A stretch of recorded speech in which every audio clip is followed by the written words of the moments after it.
It's finally here, y'all. Hot damn, Season 3, baby! The first chapters of Eternal Force just dropped, and the fanbase is livid. This video is to get some opinions voiced and to create a record for the future of how us as the fanbase are feeling with these early chapters. Hopefully, to look back and laugh at them when the series gets a bit further on, and then let me talk about the story. Let's crack in. Now, I am a Breaker fan. I've been a Breaker fan for years. I love the first season. I have strong and very mixed opinions about New Waves, and I have been waiting these long 7 years to see this story get its final installment. So let me tell you this with some certainty, the rough truth that us fans don't really want to accept. Whatever we were going to get in these early chapters, we would have been disappointed. It has simply been too long between parts that the people hyped and jumping into Eternal Force now are the ones who just recently read The Breaker, or the ones who are diehard fans and hold this story in high regard. Chances are, if you're watching this, then you're like me and fall in the latter camp. We've been thinking about the series, what we want, what we expect for so long that we've kind of set ourselves up for disappointment. So, genuinely, I think we need to take the start of this series with a grain of salt. The authors have earned themselves some trust from the previous parts, and we've got to believe that the story remains in good hands. That being said, let's talk about why the fanbase is upset. Let's limit it to 3 main points of increasing severity. Number 1, it's a webtoon now. Style changes are always cause for concern, and now Part 3 is such a striking visual change from the rest of the series. On top of that, at least to English-reading audiences, webtoons don't exactly have the best reputation, but that's a conversation for another day, and certainly an incredibly minor issue. Number 2, the short time skip and continuity. Eternal Force picks up sometime after the somewhat stinger ending of New Waves, and gives us very little understanding of what has actually changed. Some defenders have said that New Waves also started slow, and the slow start in Eternal Force is just more of the same. But no, go and reread the first chapter of New Waves if you think that. It is right into the action, recap, picks up on key ending details, introduces new characters while keeping the focus, and then introduces a villain. Eternal Force does none of these things. So, the story fans have been waiting on hasn't actually felt like it's started yet. Some other fans have suggested that these early chapters are meant to be for new readers, a slow start to build up some interest in the actual main cast of characters and establish some aspects of the world. What's Murim, why are they so strong, who's this, who's that, so new fans can jump in here. New style, new readers, let's catch them up. But I disagree with this one as well. Imagine going to like DICE Season 4 and thinking, yeah, this is where I should start. I mean, you can, it's kind of a soft reboot, but you're missing out on some of the actually really good content. Besides, Eternal Force easily could have done something similar to New Waves with a quick recap to onboard those new fans. Number 3, this is the big one. Yep, it's time. Let's talk about the new kid. All these starting chapters follow the new kid, and the fanbase hates this kid. I don't know how to pronounce the name correctly, Kang Ha J. I'm just gonna call him the new kid. To give this some context, The Breaker thus far has had 2 major POV characters, 9 Arts and Shiyun, or Siwoon. I'm gonna go with Shiyun. This is their story. Part 1 was a mix of both, New Waves was overwhelmingly Shiyun, and this is the story that we are invested in. Now, a quick way to make your audience hate a character is to make them look like a poor replacement of a character that they actually like. See Garm in Vinland Saga. New Kid is just the exact same as Shiyun. It's so on the nose. Yes, I'm sure it's to show why Shiyun is taking such pity on him, but damn, it's just the exact same backstory. Bullied kid of a single mother, wants to jump off a roof, it's so bad, wants to get stronger to stand up for himself and live a better life. Mentor comes in to save him and equip him with the skills needed to survive. We've read this story already. It's called The Breaker Part 1. Why are we doing it again? This is such a big reason why people are frustrated with the start of this series. Imagine, for example, if the current One Piece arc ends on a bit of a stinger, a bit of a cliffhanger, and then Oda goes and works on some other series for like 7 years, and then One Piece says it's coming back. You pick it up, and it's about Mojo, a kid in a small island who is friends with this pirate named Luffy. Unknowingly, Mojo eats this devil fruit Luffy brought home, and then Luffy has to save him from some sea monster. This is what the starting chapters of Eternal Force are like, and no one is enjoying it.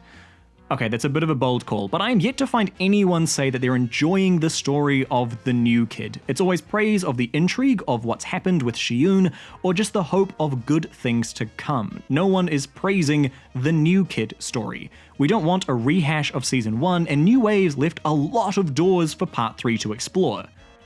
So I need to be honest, I had good intentions of going back through the whole series before going into Eternal Force, and I absolutely did not find the time to do that. So my bingo prediction card I had planned for this series is gonna have to wait a little while longer before coming out.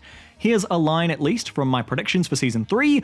Hot Sosul was absolutely going to be my free space at the center of the board. I have no doubt in my mind that the authors will do that. She'll get her full power unlocked, which makes her body grow because, we can't have a main character who's female and not hot.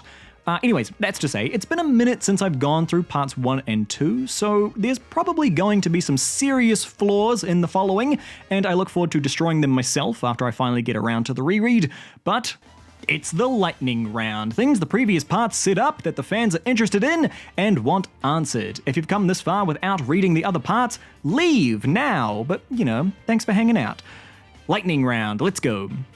What happened to the new waves of Mirim? Did they leave to go and do their own thing? How did they respond to the tournament declaration at the end of New Waves? Are they excited for it? Are they keen on it? Is the Mirim Alliance even still active? Did it completely dissolve? Where's my boy, Kang Sung? Is he still alive? What's going on with the Sunwoo clan? How did they feel about the death of Elder Quan? Have they fully accepted Shiyun as their new head? How will they react to Sosul's return? Are they expecting some sort of schism? Where is Sosul? Is she still with Kaiser? Is Kaiser a Mirim? What is his plan? Is he still allied with Sosul? How much power does he have? How does he plan to lay claim to Shiyun now that he knows he has the Black Origin threshold? Is he planning to kill him like at the end of New Waves? What about the disguisey lady working for him? What is she up to? Will Sosul come back as friend or foe? How did Shiyun's training with the bad guy from part 1 go? Is Shiyun master level now? Is Jinny master level now? Has Shiyun had his fight with the Chundu Moon guy yet? Did Chundu Moon have any comeuppance for their role in the events of New Waves? What happened with Shiho? Is she alive or like some sort of martial arts zombie? Does Nine Arts know? Where is Nine Arts? Is there fallout from him being manipulated for so long?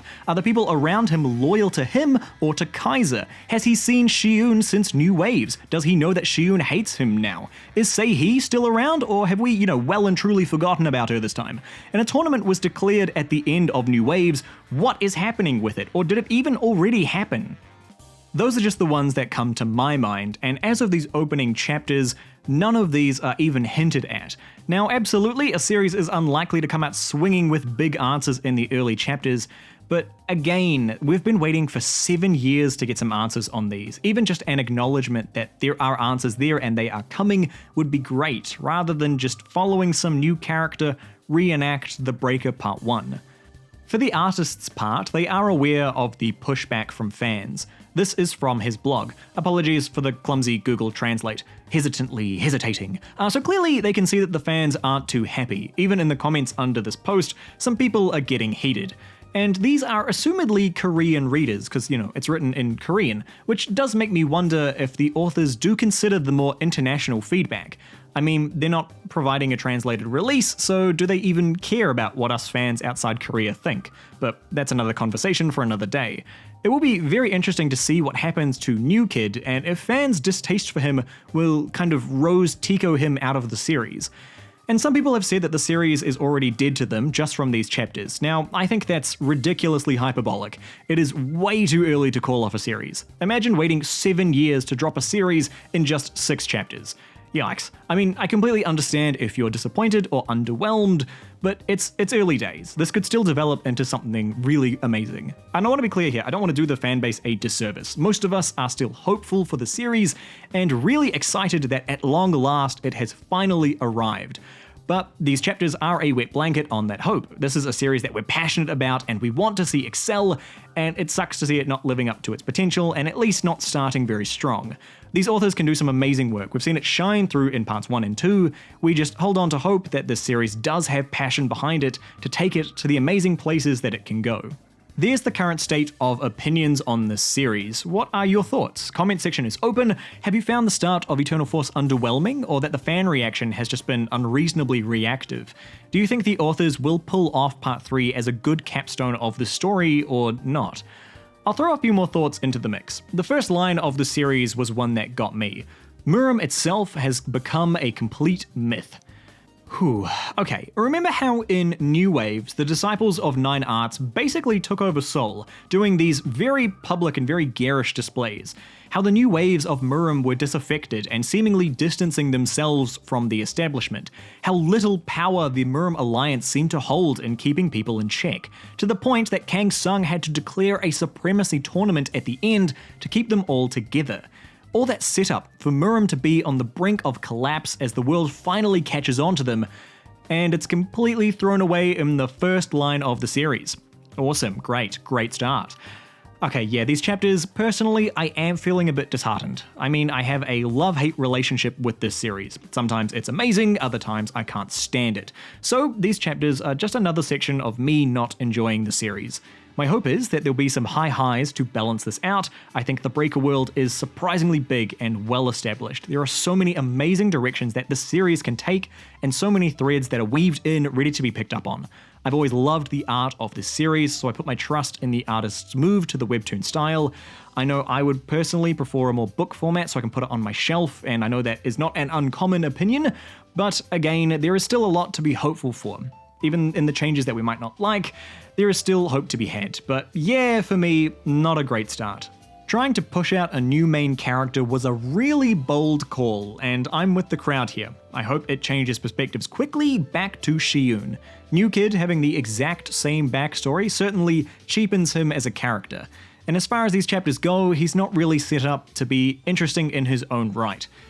I guess that's my 2 cents, and I've been waffling on for a bit too long now. I'll look forward to reading your thoughts and seeing where this series will go. I mean, I'm still hopeful for this series. It's been one I've been waiting on for a long time, and one that I'm looking forward to reading each week. This will be one of the only series that I'll be reading week to week at the moment, so very excited for it. Hopefully there are some bright horizons for The Breaker, and that we'll be looking back at our thoughts on this intro chapters and laughing at our thoughts on them. Anyways, thanks for watching. This has been CG, and I will see you Gs in the next one.